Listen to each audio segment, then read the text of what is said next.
Welcome back to Hillbilly Pillars. I'm continuing the rundown of my 25 favorite albums of my lifetime so far. So let's get back to it. At number 15, we've got Wavelength by Van Morrison, 1978. Wavelength was surprising to me in that it kept knocking out other Van Morrison records.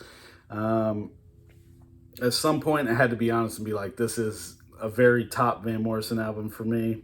And one of the things came abundantly clear is when I thought about it, I was like, this has to be my most listened to Van Morrison album. And if you look at it that way, it should have been pretty obvious to me. Like, well, I'm doing a list of favorites. It's the one I want to listen to most. Duh. But there's a few things that elevated it to that stature.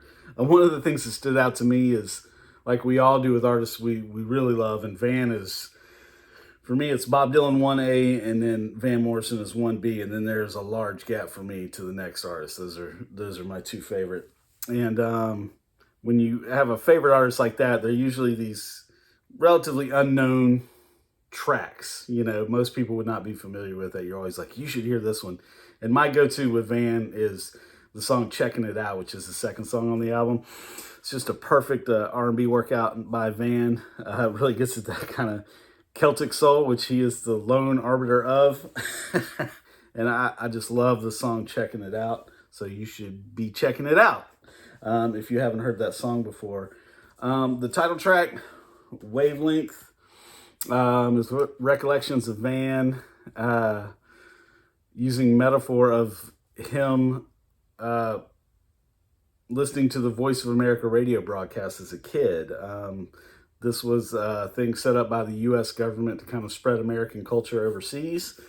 And they would play a lot of blues and jazz, a lot of American originated music, at least the performers and the styles that they would broadcast. And it really influenced him like it did a lot of people as a young kid. I learned, just following up on that it was also a real boon in the Cold War because the Voice of America was broadcasting, could reach out over the Iron Curtain, and had a lot of cultural influence that way. And then another thing about Wavelength, and this is saying a lot, this is a heck of a statement, my very favorite live musical performance on YouTube, on this social media platform, is a cut of him from, like, I think a promotional show before the album came out, of him doing this song. I will put a link to it. It is easily my favorite. It is on par with his Caravan performance to me, as far as the energy and all that stuff from The Last Waltz, of course, is what I'm talking about with that. From another album of his, Moondance. Another great love song at the end of this, which was used in a movie, I can't remember the name, is Hungry for Your Love. And there's another fantastic video on YouTube featuring the songwriter, and of course he's going to skip my mind now, he's Irish, Glenn Hansard, and he's talking about the time he met Van Morrison. He's from Ireland and all that, and it's this great story. He's at Guinness, and I'm not sure, maybe been like a birthday party for Van or something, but they're all around the table and they're passing the guitar around, and they put Glenn Hansard on the spot, and Van Morrison's like, play a song for me, and plays a couple of songs. Let's find all that later. And Van seems to be digging a little bit, and then it comes back around to him a little later after they've all had quite a bit more to drink. He's like, play one of my songs. And he's like, oh my God. You know, he was just a kid at this time, you know, real young guy. And he's at the Guinness Castle across the table from Van Morrison, who's asking him to play one of his songs. And he goes full guts and plays the song off this album called Hungry for Your Love. And he's like, and man, I gave it everything I had. And then at the end, the notorious, you know, fiery Van slammed his fist on the table and pointed at him and said, you don't know me. And his answer was devastated. He's like, oh my God, you know, I've alienated Van. I don't want to live anymore. You know, he's sullen, he's wanting to leave. And then Van comes back and ends up inviting him up to a room in the castle, and they just alternate playing each other's songs. The way Glenn put it was through the night. It's a remarkable story. I would seek it out. It's like Glenn Hansard meets Van Morrison. But that's a cool track. And there's a real awesome moment on this. It's kind of like a real cool mixture of kind of a pop sounding Van along with one of his long getting in the groove tracks. and it's called Santa Fe / Great Obsession, and it's Beautiful Obsession, and he just gets lost in it, and I think you can kind of hear it. It would be hard to fake that, and it's got a coda in it. Just out of nowhere, he belts out, "Let the Cowboys ride." I'm like, wait a minute. My pop culture brain fired off a signal. I'm like, wait. Like the first few times I heard it, I'm like, wait, I know that. That's from something else. And of course, it's Against the Wind by Bob Seger. And Seger had completely lifted that moment from his super popular known track Against the Wind. So yeah, first, y'all are gonna know, like I said, my rule is no more than 3 for an artist. So this will not be my last. This is my first Van Morrison selection, the 78's Wavelength. Moving on, still in the 70s, but a little bit earlier. Unavoidable, 1971's Blue by Joni Mitchell. Confession time. This might be the most unique and strange outlier in my entire collection, in that I mean, come on. This is my 14th favorite album of my lifetime. And it is the only Joni Mitchell album I own. I know. I have shared this with so many people and so many, but you got to get, you had to hear Ashera and all these others. And I've given them tries. I still believe there'll be a moment in my life when it'll all hit, because I already know I'm an idiot. But this is it for me. I've given them other tries and it hasn't worked. But the Appalachian dulcimer she plays on here, and her singing, and the craft of the songs, they all come together that everybody knows about. This is pretty universally known and recognized album. I would say, as any on this list, this is as surefire. I am sure that it is great, would be as up on a greatest list as it is my favorite list. It's impossibly remarkable. I remember I heard this album pretty young. I was like 18 or 19. And one of the things, it challenged my male hero idolatry. I was into Bruce and Bob and country guys, and it was all male dudes. And I heard this and songs like Carrie, and it was a revelation to me to have this woman songwriter be as brilliant, if not better, and at being a badass. I'm gonna rent. Maybe I'll go to Amsterdam, or maybe I'll go to Rome. Rent a grand piano and play some flowers around my room. I mean, that's awesomeness.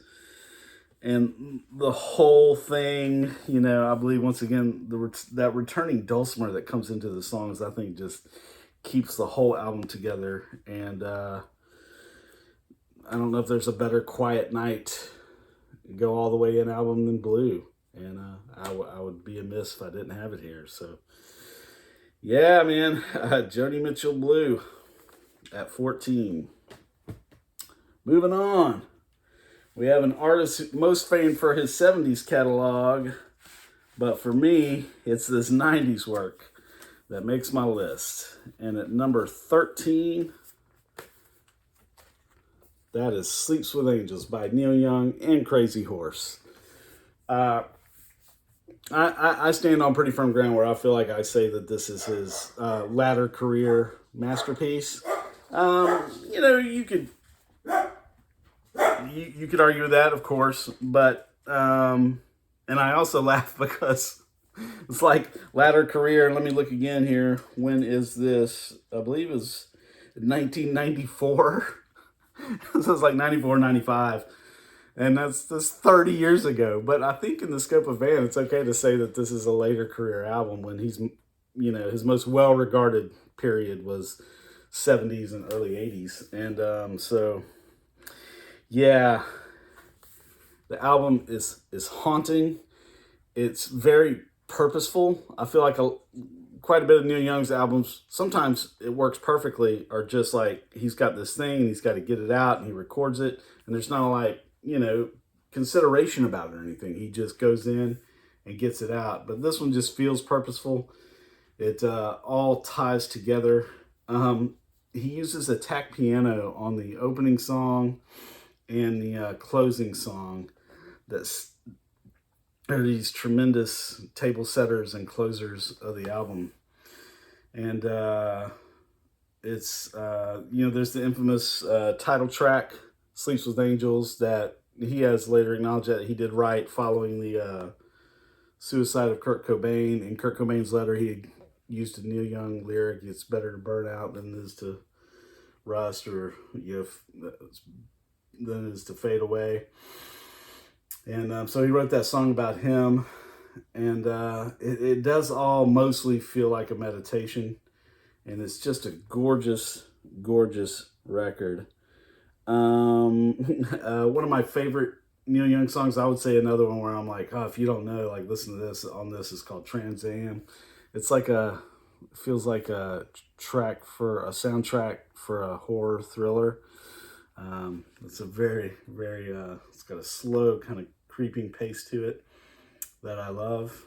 And yeah, I am all the way in love with this. And actually, this was, like I've talked about in my previous video, there were 3 of these 25 albums I did not have on vinyl, and Neil recently had another archives release of 4 albums in a row, and this was one of them. So I finally got to get this on vinyl. There was a pressing before, but it was super rare and a little out of my price league. And for less than what a used copy of that would cost, I got 4 Neil albums, and I didn't have them on vinyl. So that was awesome. So, yep, I'm super stoked to have this now. That was 13. Number 12. Going back to the well. And once again, I think I'm representing what I consider a later career masterpiece. And that, we're going back to Van the Man again. And this is Healing Game, 1997. This is inarguably great. I think about easily forever the biggest gap in my live concert going experience was seeing Van Morrison. He doesn't perform often, and I'm in the Southeast, and it's very rare that he plays here. He plays California and, out on the West Coast, usually pretty frequently, at least once a year, something like that. But my older brothers and I decided we needed to go see him, or we would get into that lifetime regret thing. So we ponied up and we flew out to one of his Vegas shows. He did a residency at one of the places. I mean, not really like the other artists, but like 4 shows or something in a row.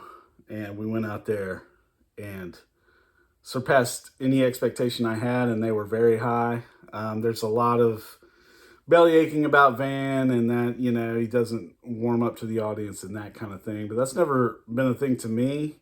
I just looking for the artist to be in service of the songs, and he seemed to be completely into it, and he lost nothing on the fastball on his voice. I'm kind of an older artist guy, and I never seen anything quite like that. As far as his voice is still an absolute weapon. And this suite of songs, he's not messing around. The title track is tough and foreboding with Rough God Goes Riding. A lot of it kind of calls back to a 50s vibe. It's purposeful. Van's talked about that. Kind of like a beginning of rock and roll callback. And the title track, when I saw him live, was one of the 2 highlights of the concert. It was a showstopper. It was kind of like the middle, to break into the middle, the Healing Game. And it was remarkable. It was fantastic. And that the theme of that song is Here I Am, back on the corner again, where I've always been, in the Healing Game. Yeah, I can't suggest this album enough. And yeah, I adore Van Morrison, and this stands up right alongside all of his considered greats, and that's the Healing Game, 1997. So there's one more before I get to my top 10. I'm trying to think, as far as culturally known, I would say this is probably the most obscure album, like in my top 15. So yeah, but anyway, that is post-war by M. Ward. And this was 2006.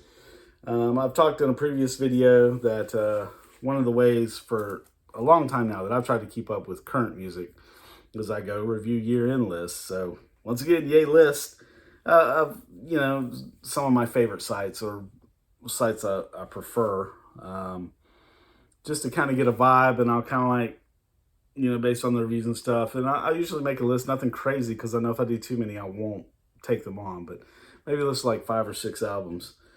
And the first year I did that was when Post-War came out, and it was on the top of this year-end list. And in time, it's kind of faded away. I don't hear much talk about it as a Hall of Famer record or an all-time great record. But for me, it never lost its place. It's if you're not familiar, it's M. Ward. He's a Portland musician. He produced most of the album. He's a songwriter for the vast majority of the tracks. And there's like this Roy Orbison type of crescendoing orchestration, along with this murky feel that M. Ward has to his music. And it all just comes together perfectly on here. The first side is just a lot of great songs. There's a cover of a Daniel Jones, not Daniel Jones, not the Indianapolis Colt quarterbacks, sorry, football head, Daniel Johnston. It's my favorite Daniel Johnston cover, which is saying a lot. It's To Go Home, and Nico Case guest vocals on it. And it is just a fantastic cover of that song. And then there's other great songs, Right in the Head, Chinese Translation, which I think is kind of the most known song off this, has the animated music video for it, has a ton of views on YouTube. And then the second side is almost like a suite of songs. I mean, they're different tracks, but they're all 1.5, 2.5 minutes long, and they all kind of tie together. And once again, they kind of have that Orbison-like orchestration to them. And it ends with a musical outro. M. Ward's a fantastic guitarist. But the whole thing, man, just hangs together, and it's just right for me. And I was pretty sure before, I was like, yeah, I think Post-War is going to be in there. And it definitely fought the good fight and stayed in here and stayed high. It almost made my top 10. So just outside of the top 10 is Post-War by M. Ward. All right. Well, thanks for following along on the list so far.